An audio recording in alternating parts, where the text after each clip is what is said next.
Greetings. I am the Elite Sun Goddess, the Goddess General, sharing my energetic signature with the globe. And Divine Collective, the truths I speak are not popular, mainly because they have been hidden from humanity. However, as I plant the seed in the consciousness of the physical realm of reality, the intent is that it would grow as it awakens humanity to the truth. Many will automatically dismiss because of cognitive dissonance. This is interpreted as the ego's distress when confronted with spiritual truths that contradict material driven beliefs. So I give this information in order for it to be a catalyst for your soul awakening. You must know this is a spiritual ailment or inner misalignment that will force you to make a choice between rationalizing illusions, which is ego, or embracing transformative truth, which is soul. It's definitely up to you. So now we're going to talk about the master builders of illusions. And let me cut this light off. My green light went off. Okay. Now, master builders of illusions in an esoteric, occult, or hidden knowledge sense, okay? These are master builders. They refer to the architects of the material reality, the illusionary world, who maintain control over human consciousness by manipulating concepts, perceptions, and duality. And the note to self was, this stuff is put in comic books and movies to make it appear as fantasy. This is another form of manipulation. When dealing with the architects of materiality, they are described as interdimensional entities or higher level beings who created and oversee the physical realm. This physical realm is the playground, making the reality appear as the only true reality to human beings, okay? We have manipulators of consciousness. They use mind control concepts and impressions and technology,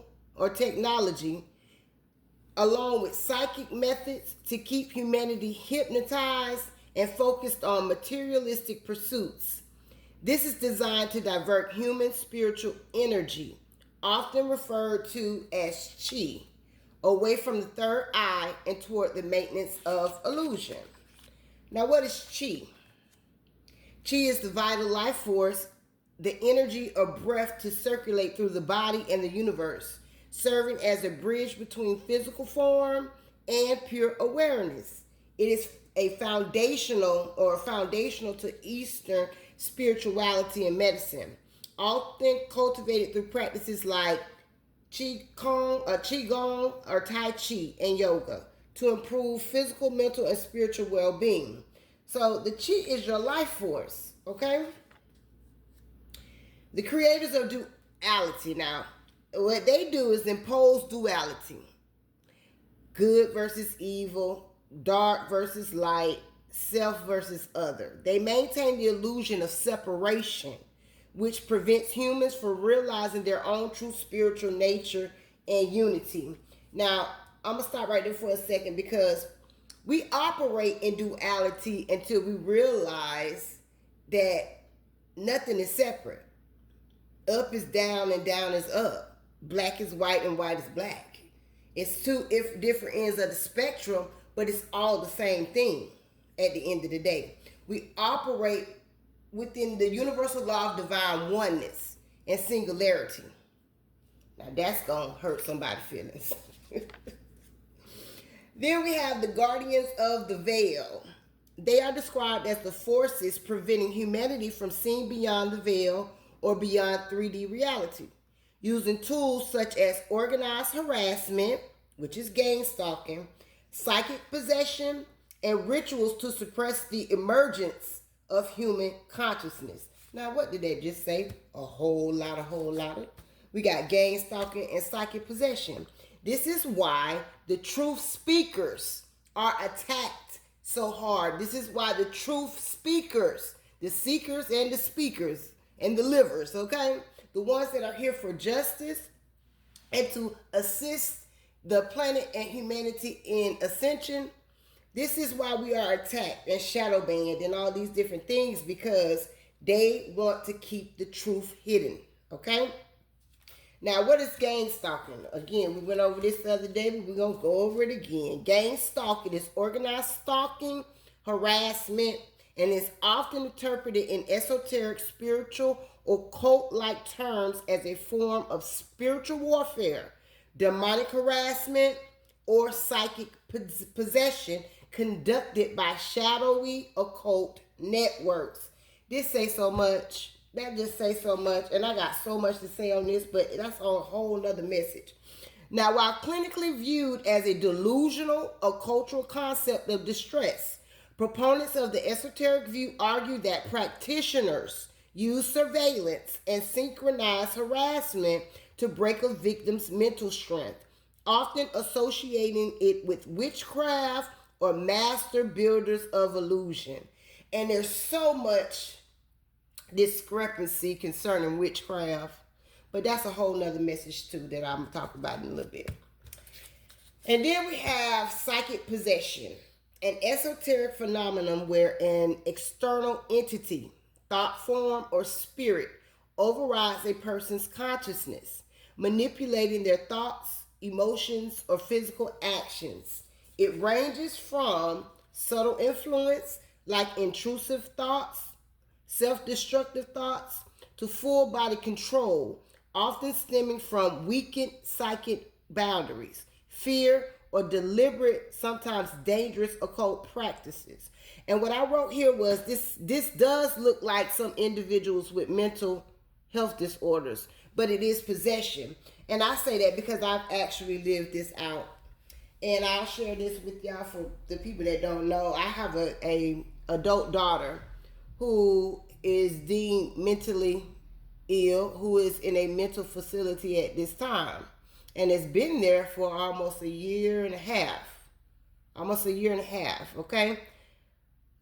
Because she chose to delve in occult practices, and take her gifts and use them for, darker purposes. So, I went through a lot of spiritual warfare during my initial awakening with her. Waking up to what was actually going on when she was already, from 12 or 13 years old, I didn't even know, delving into these things, okay?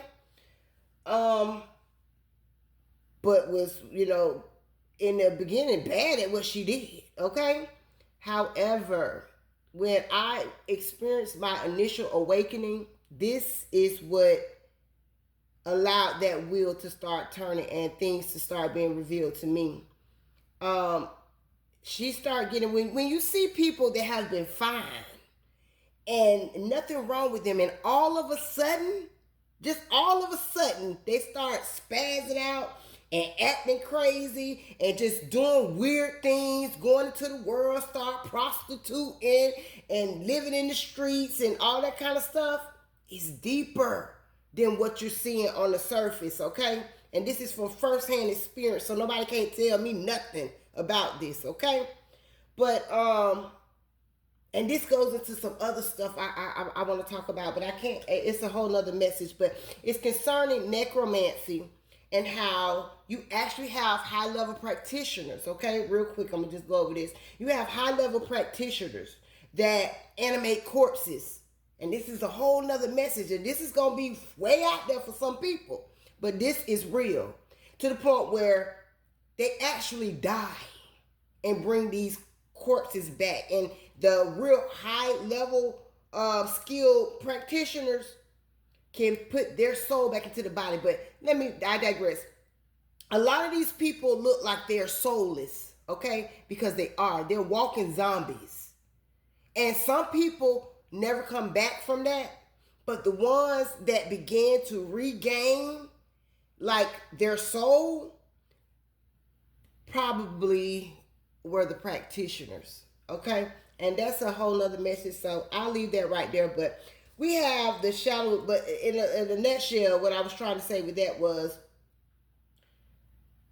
A lot of these people that they say are mentally ill, a lot of your homeless people, people that are out here in the streets, people that are out here on these drugs, people that are out here prostituting, the ones that are looking like they are in zombie-like states, the ones that walk around hollering and screaming for no reason at all, baby, they're possessed.